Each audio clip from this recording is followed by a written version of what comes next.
അറിയാവുന്ന പോലെ 1946 എന്ന് പറയുന്നത് ഇന്ത്യൻ രാഷ്ട്രീയത്തിലെ ഒരു നിർണായക സന്ദർഭമായി. കാരണം ദ്വിരാഷ്ട്രവാദം, അതായത് മുസ്ലിങ്ങൾക്കൊരു രാജ്യം, ഹിന്ദുക്കൾക്കൊരു രാജ്യം എന്ന മട്ടിൽ മതനിരപേക്ഷവാദത്തെയൊക്കെ അട്ടിമറിച്ചുകൊണ്ട് ദ്വിരാഷ്ട്രവാദം ഉന്നയിക്കപ്പെട്ടൊരു സന്ദർഭമായിരുന്നു. അന്നത്തെ മുസ്ലിം ലീഗ് ഈ ദ്വിരാഷ്ട്രവാദത്തിന്റെ കൂടെ നിൽക്കുകയും പാകിസ്ഥാന് വേണ്ടി വാദിക്കുകയും ചെയ്തിരുന്നവരാണ്.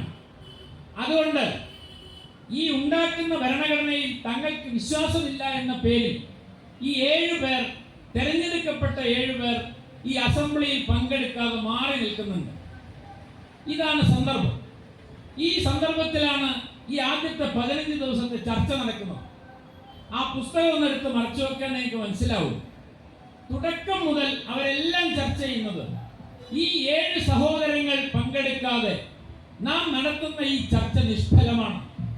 അതുകൊണ്ട് ഏതു വിധേനയും ആ 7 പേരുടെ അഭിപ്രായം നാം അറിയണം. അവരെ ഈ സംവാദങ്ങളിൽ, ചർച്ചകളിൽ, ഈ അസംബ്ലിയിൽ പങ്കെടുപ്പിക്കണം.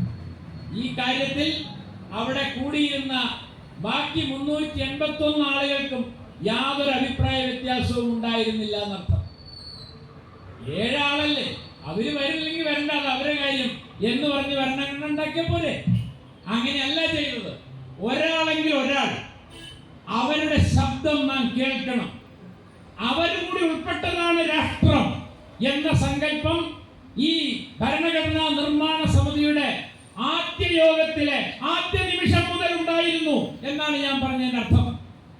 പങ്കെടുക്കാത്തവർ പോട്ടെ എന്നല്ല തീരുമാനിച്ചത്, അവരെ പങ്കെടുപ്പിക്കണം.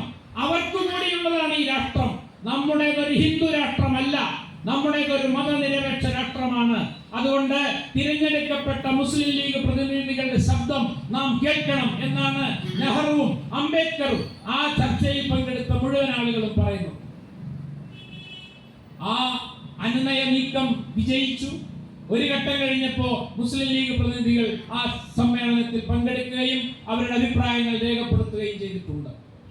അങ്ങനെയാണ് ഇന്ത്യൻ ഭരണഘടന ഉണ്ടായത്.